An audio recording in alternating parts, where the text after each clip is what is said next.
بسم اللہ الرحمن الرحیم۔ السلام علیکم ورحمۃ اللہ وبرکاتہ۔ حضرت بلال کا مکمل واقعہ۔ دوستوں، ابو عبداللہ حضرت بلال حبشی افریقی نسل کے اولین مسلمانوں میں سے ہیں جو محسن انسانیت صلی اللہ علیہ وسلم کے دست مبارک پر مشرف با اسلام ہوئے اور سابقون الاولون اصحاب نبی صلی اللہ علیہ وسلم میں ان کا شمار ہوا۔ آپ کے والد کا نام رباح اور والدہ محترمہ حمامہ تھیں۔ ان کے والدین بنیادی طور پر افریقہ کے خطے حبشہ، جسے آج کل ایتھوپیا کا ملک کہا جاتا ہے، وہاں کے رہنے والے تھے۔ حضرت بلال کی پیدائش مکہ مکرمہ میں ہی ہوئی۔ امت مسلمہ میں مؤذن نبوی ان کی اول و آخر شناخت ہے۔ حضرت ابوبکر صدیق نے خرید کر آزاد کیا اور پھر ساری عمر زوار نبوی صلی اللہ علیہ وسلم میں بسر کی۔ حضرت بلال کو محسن انسانیت صلی اللہ علیہ وسلم کا اس قدر قرب میسر آیا کہ جملہ ضروریات نبوی صلی اللہ علیہ وسلم حضرت بلال کی ہی ذمہ داری تھی۔ آپ کا شمار اصحاب شفہ میں بھی ہوتا ہے۔ محسن انسانیت صلی اللہ علیہ وسلم نے حضرت بلال کو اولین مؤذن اسلام بنایا، انہیں اذان سکھائی، الفاظ و حروف کی صحیح ادائیگی کا طریقہ سمجھایا اور پھر انہیں سید المؤذنین کا لقب بھی مرحمت فرمایا۔ قریش کا ایک نامور سردار امیہ بن خلف اسلام کا بدترین دشمن تھا۔ اس کے غلاموں میں سے حضرت بلال بن رباح تھے۔ روایات کے مطابق آپ صلی اللہ علیہ وسلم نے رات کے وقت اونچی آواز سے رونے کی آواز سنی۔ دیکھا تو ایک غلام چکی پیس رہا تھا اور ساتھ ہی ساتھ درد و کرب سے چلا رہا تھا۔ آپ صلی اللہ علیہ وسلم کے استفسار پر اس نے بتایا کہ وہ سخت بخار میں مبتلا ہے، لیکن اگر وہ سو گیا اور یہ دانے پسنے سے رہ گئے تو اس کا آقا کوڑوں سے پٹائی کرے گا۔ ساتھ ہی اس نے شکوہ کیا کہ لوگ فقط پوچھ کر چلے جاتے ہیں اور بس۔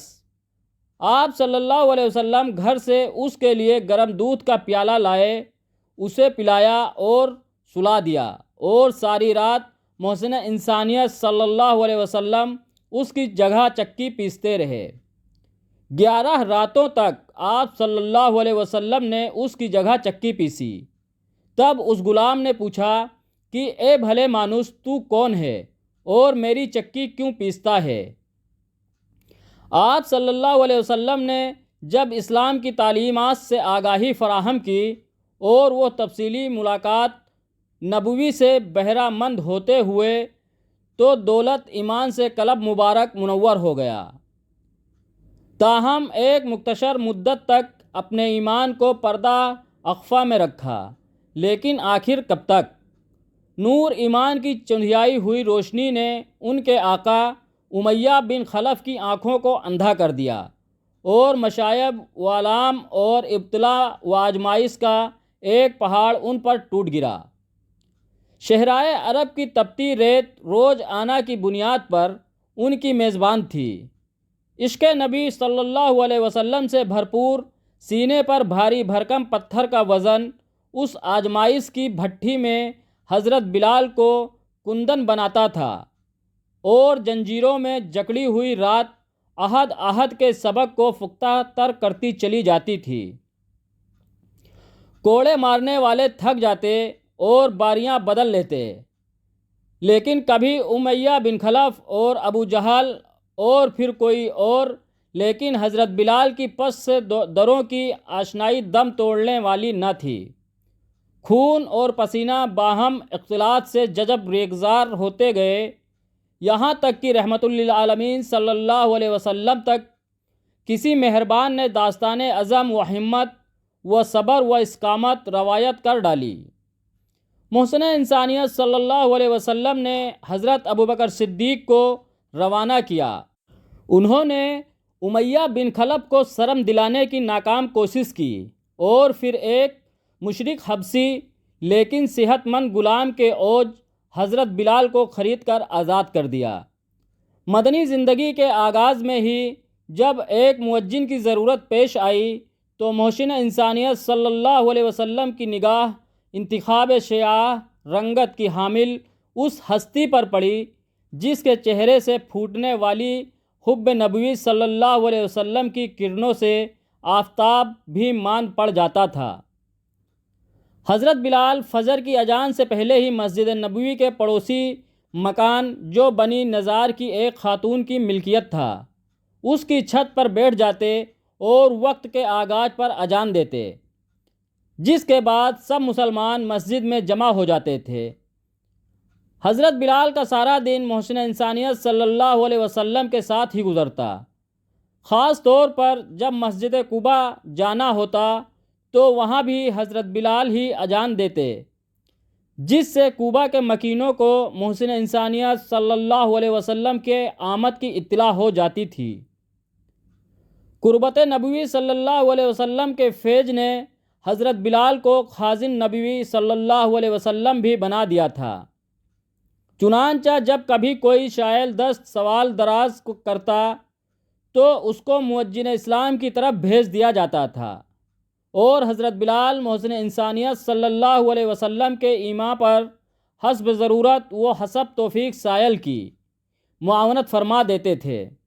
کچھ لوگوں نے حضرت بلال کے تلفظ پر اعتراض کیا کہ وہ شین کو سین کے کردار ادا کرتے ہیں، لیکن ان کا اعتراض بارگاہ رسالت مآب سے مسترد کر دیا گیا۔ ایک بار محسن انسانیت صلی اللہ علیہ وسلم نے پوچھا، بلال ایسا کیا عمل کرتے ہو کہ میں نے جنت میں تمہارے قدموں کی چاپ سنی ہے؟ حضرت بلال نے جواب دیا کہ جب بھی وضو کرتا ہوں 2 رکعت تحیۃ الوضو کے ضرور پڑھ لیتا ہوں۔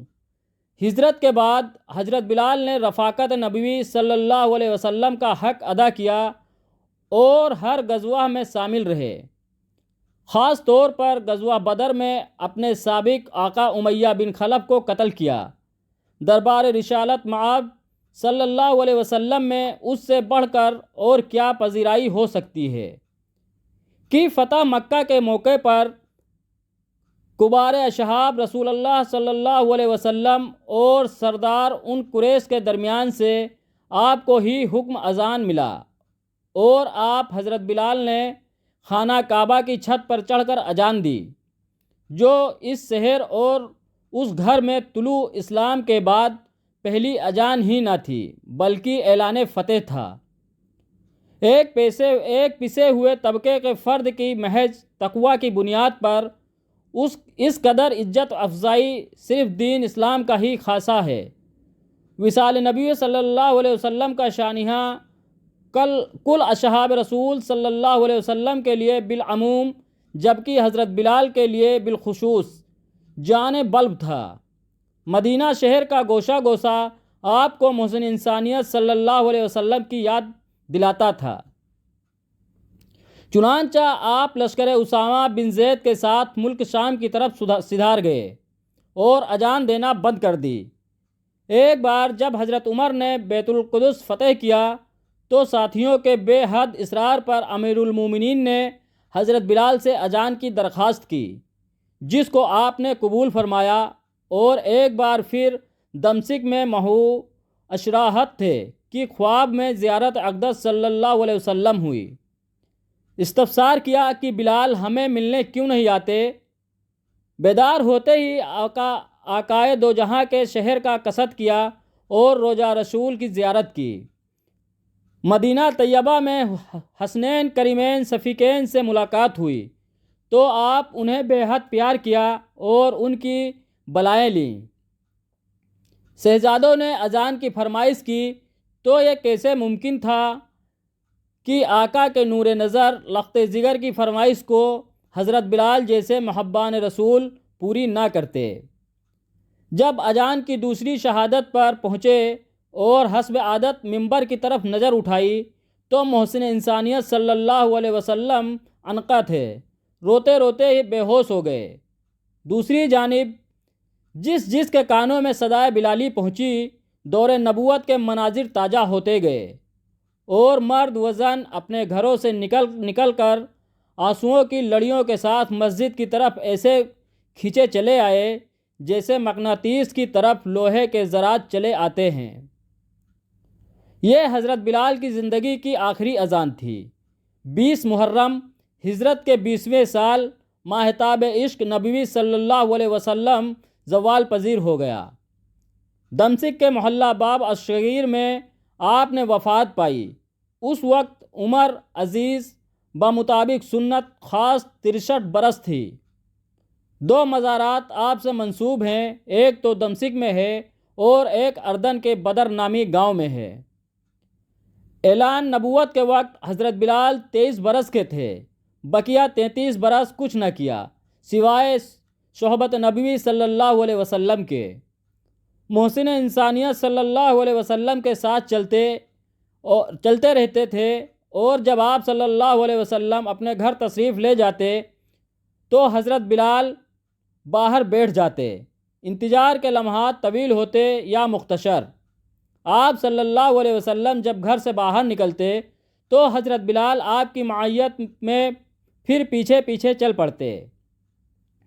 یہ 7 روز حشر بھی قائم رہے گا، اور جنت الفردوس کے دروازے پر جب اگلی پچھلی امتوں کے افراد منتظر ہوں گے کہ کب خاتم النبیین تشریف لائیں اور سب سے پہلے انہی کے لیے جنت کے اس خوبصورت ترین حصے کا دروازہ کھولا جائے، تو میدان محشر سے سب سے آخر میں روانہ ہونے والے محسن انسانیت صلی اللہ علیہ وسلم جب جنت الفردوس کے دروازے پر پہنچیں گے تو اپنی اونٹنی قصوہ پر تشریف رکھے ہوئے ہوں گے، اور اونٹنی کے نکیل حضرت بلال نے تھامی ہوگی۔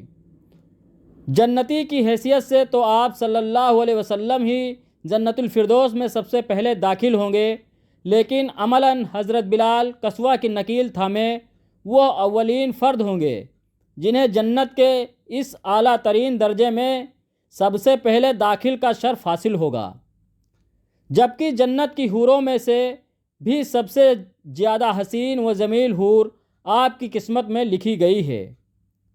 حضرت بلال قرآن مجید کی اس آیت کی عملی تصویر ہیں، اللہ تعالیٰ کے نزدیک زیادہ عزت والا وہ ہے جو زیادہ تقوی والا ہے۔ کہنے کو سب مذاہب انسانیت کے مذاہب ہیں، لیکن ہندوؤں نے انسانیت کو چار جاتوں میں تقسیم کر رکھا ہے، اور عورت کو گائے جیسے جانور کے برابر بھی عزت حاصل نہیں ہے۔ یہودی کسی دوسرے کو اپنے مذہب میں داخل نہیں ہونے دیتے، حالانکہ وہ یہودی نسل ہو۔ مذہب عیسائیت دنیا کا سب سے بڑا مذہب ہے، اور اس مذہب کے ماننے والوں کی اکثریت افریقہ اور ایشیا سے تعلق رکھتی ہے، لیکن گزشتہ 2000 سالوں میں عیسائیوں کی سب فرقوں کے صرف یورپ سے ہی وارد ہوئے ہیں۔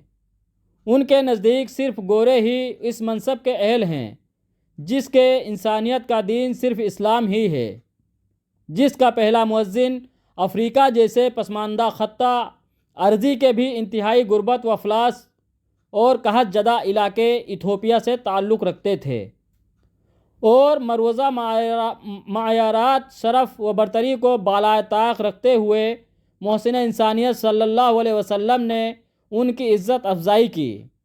انتہا میں انسانوں کو درس انسانیت یاد دلایا ہے کہ کل انسان ایک ہی ماں باپ کی اولاد ہیں۔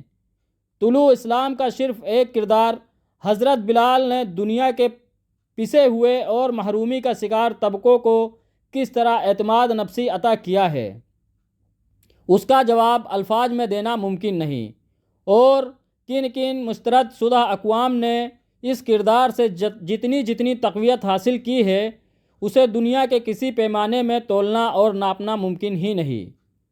صرف اسی ایک مقدس ہستی نے دنیا کے ذہنوں میں غلامی و سیاہی کے تصورات کو ہی یکسر تبدیل کر دیا ہے، اور نفرتوں و حقارتوں کو عزتوں اور محبتوں میں گوندھ کر انسانیت کو اس مقام تک پہنچایا ہے کہ آج دنیا انسانیت سے غلامی کا وجود ہی ختم ہو چکا ہے۔